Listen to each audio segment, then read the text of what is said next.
Shopee tutorials වලට පැමිණි ඔගොල්ලෝ සියලුම දෙනාම සාදරයෙන් පිළිගන්නවා. අද අපි බලන්න යන්නේ කොහොමද අලුතෙන් product type එකක් save කරගන්න කියලා.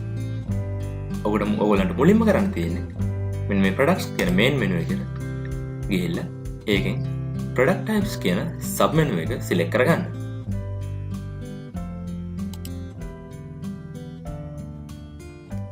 ඒ විදිහට product types කියන sub menu එකට ගියාට පස්සේ ඔයගොල්ලන්ට පුළුවන් product types window එක load කරගන්න.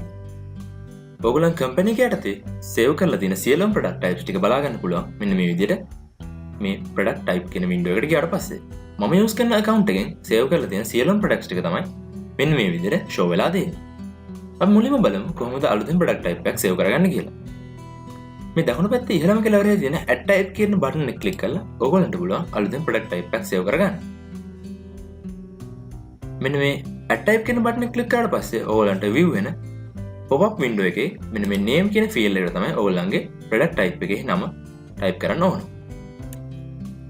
මම මෙතනට sample product type එකක් දෙනවා.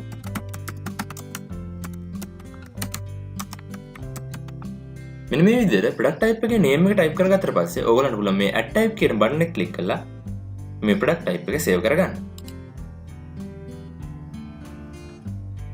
අන්න ඒ විදිහට තමයි පහසුවෙන්ම product type එකක් add කරගන්න. ඊට අමතරව බලමු මෙන්න මේ number of products කියන්නේ මොකද්ද මේ column එක කියලා. මෙන්න මේ column එකෙන් තමයි ඕගොල්ලන්ට මෙන්න මේ product type එක යටතේ save කරලා තියෙන products ටික view වෙන්නේ. එහෙමත් නැත්නම් product count එක view වෙන්නේ.